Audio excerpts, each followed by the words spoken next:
How you doing? How are you? I'm James. So this is our hydraulic system. We have two types of elevators. One's an electric counterweight and then one's a hydraulic system. This is the hydraulic. It's good that you have it in an insulated area. That is because of the weather change in New Jersey. The way that the weather change works is the hot and the cold, obviously. And that change could also mess with the oil. It coagulates over time. So over time it may coagulate with the change of temperature, so that you have it insulated. That's good. So then it kind of tastes temperature regulated in a sense, you know. I'll open up the box. So this is kind of where you're going to have all of your mechanisms for resetting the elevator. You have a backup battery in here. So this is the computer board.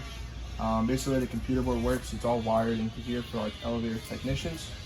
It's replicated on the top of the elevator, and everything that is in here and the elevator itself is manufactured in Egg Harbor. So it's all manufactured and built in New Jersey. This box, like I said, it's all replicated and wired on the car top. That's where all the sequence of events and basically all the sensors are input into the car top box, and then it's transferred into this box, and that's kind of where it's all stored. So over time, like any computer board system does, if there is a lot of errors or there are errors stored in there, just like any computer in a sense, like a laptop, desktop, cell phone, if there's too much storage in it, it may tend to act quirky.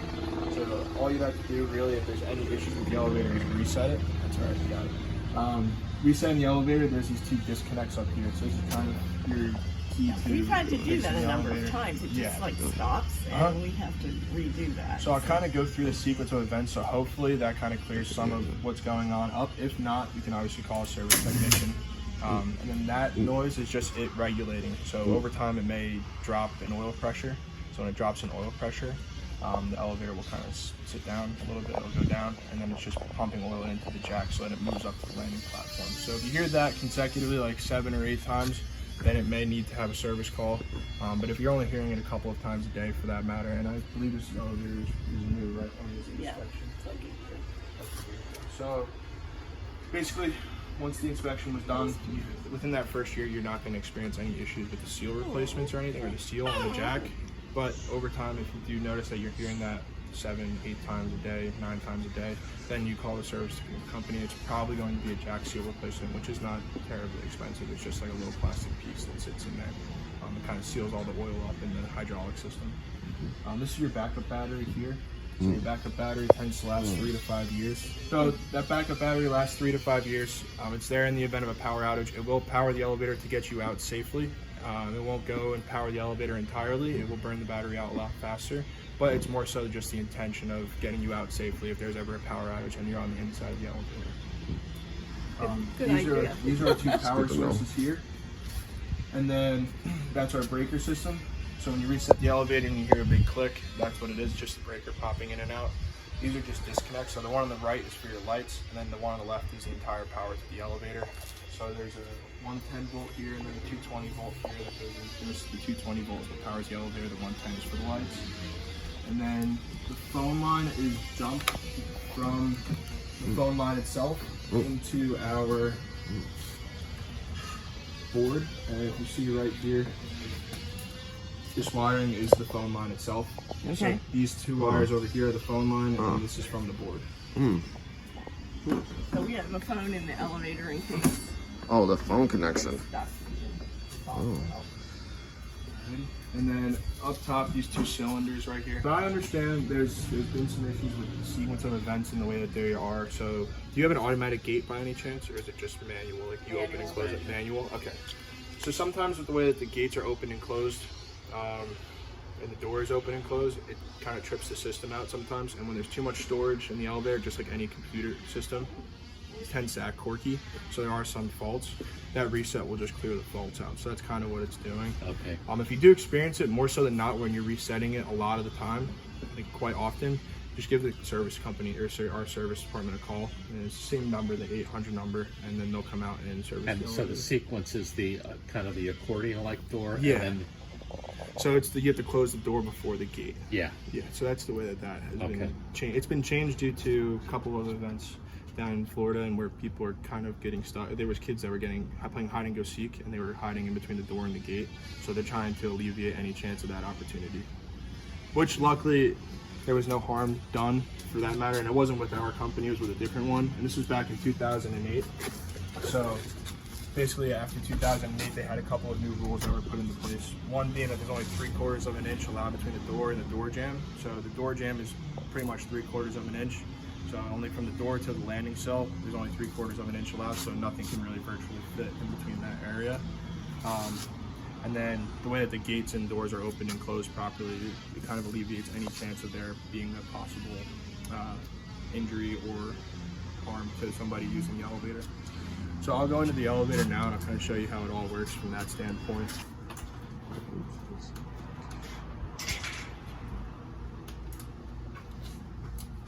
it not working? Just to turn green. The car here, yeah. It's green when it comes. Yeah.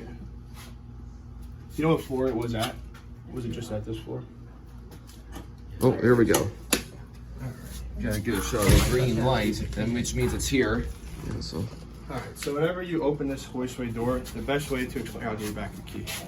The best way to explain this when you're going through using the elevator is just being on the inside of the elevator when operating it. Typically using it as a dumbwaiter, it kind of trips the system out. So if you were to stick things in there and then send it up to another floor, that's kind of what might be an issue with like the sequence of events. So every time you open this door, obviously you have to open the gate.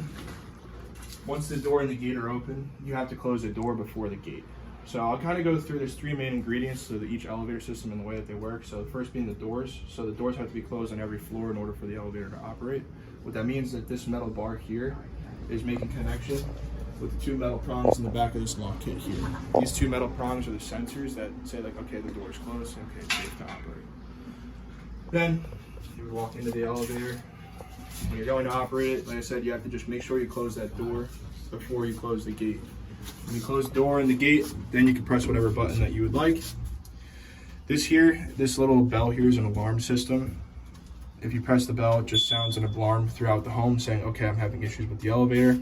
If you're having issues with the elevator, you can also go make an outward call to another fire department, police department, any home phone, cell phone. It's a completely functioning phone line. So all you have to do is just press this button and then dial a number. You don't have to press 1, star, or pound. You can just go right into the number, whether it's 609, 908, 732. This is a push to stop switch. So basically this switch just gives you a power or control over the elevator. So if you were to push this in, it just stops the elevator like an emergency braking system in a car. If you were to pull this out, then the elevator will obviously continue to operate as normal. So it's just stopping the elevator, putting the brakes on. When you pull this out, the brakes will release. What mechanism is it actually affecting?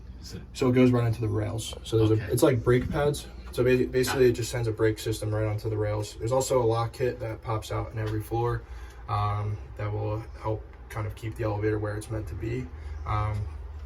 Another thing too, so when you do push this in, just making sure that there's a ridge around it helps you kind of notify that it's pulled out. Sometimes people will bump into it when they're rustling bags or like groceries or whatever, or luggage, and then they'll accidentally hit it in, and it's not really that hard to push in if you fall into it or you elbow it or something.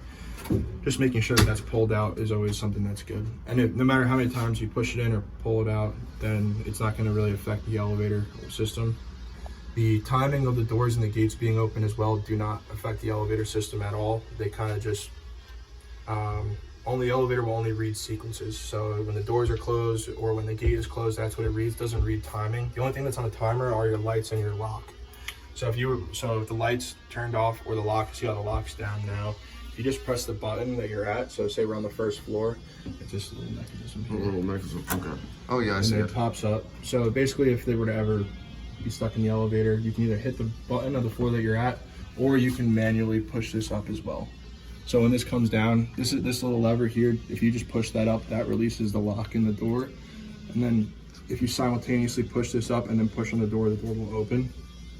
The gate itself doesn't lock. The gate's just on a magnetic connection here. So this little magnet here is basically the sensor, as like it's the same idea as the 2 prongs in the back of the lock kit there. And then after 15 minutes, yeah, like maintenance. Yeah, so we do offer 2 service plans. One is the platinum plan, and you guys have the gold plan. Yeah. So we do offer, with that gold plan, you get a general maintenance, which is like an oil change on a car in a sense. So they come in, they check the oil, they'll check the pressure, they will grease anything they need to. They will sand down that contact point over there on the gatekeeper.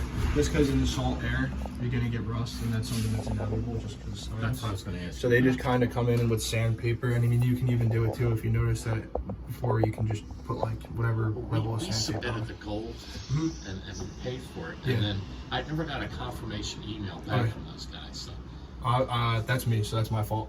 But I'll send you. I'll send when I get back to the office. Yeah. Or I don't think I'm going to the make sure office you today. have to check. Yeah, no, we definitely got it, and the gold plan is active because I submitted it, so it's definitely active. So there's a verbal confirmation. I'll send you an email confirmation too. Okay. I won't be in the office today. I'm going back because I'm dog sitting my dog, so I'll be working from home. But when I get to the office on Monday, I will send confirmation of it for sure. Do you guys want to go up to the first floor and then we won't have the buzzing and? Yeah, we can go up to the first floor. You want to close the door on there? Sure. Yeah. You guys go that in. Okay. All right. Close in. Door closed. Yeah. Gates. Then you can press 2. 2. All right. Yep. Cool. Yeah, this Mitsubishi motor actually. Oh, really? Yeah. Well, this is actually a hydraulic system, so they don't have a motor. It just runs on a jack. So The hydraulic sounds really nice too, actually. yeah, the hydraulic is pretty quiet, and it's a lot smoother of a ride than the electric system is. Because the electric actually system, when you bring in the rails for the electric system, they weld it all together on site. So whenever you exit the elevator, then you just have to close the gate. Oh, yeah. Out the door. And then after that, that's the tutorial. That's pretty much it. I'll show you how it works with the door open, so that you can actually see the lock move. So what you do is you're going to go in at a downward angle, Okay, you guys should watch this. If anybody gets stuck and in you're the just going elevator. to lift up like And it's that. like drop keys in it. Yeah, you don't have to use a lot of force, and that just Oh yeah, I opens- see. I see this thing moving. Yeah, so that's the lock system. The lock sits like this on the inside, so it'll get kind of caught like this. So the way that works is this side of the lock will pop open like a clamshell almost, and it'll pop open like that. Cool. And that just unlocks the door from the outside if you weren't able to reach the lever on the inside. No, James, thank you. Yeah, of course, anytime. Thank you. Learned a lot. Yeah, no. Thank you, James. Yeah, of course, anytime.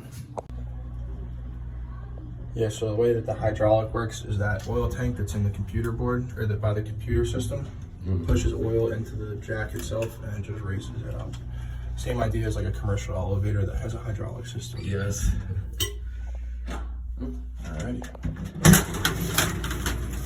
And we're there.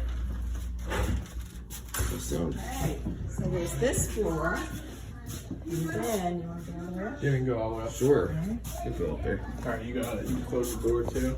Close door. Door. And gate. And what's for? Yeah, and it is very quiet. The counterweight system has rails on it that we weld together, so there's seams sometimes. And when the rollers roll over the seams, it makes a little bit of a noise. And also the motor makes a little bit of a noise too from the other one.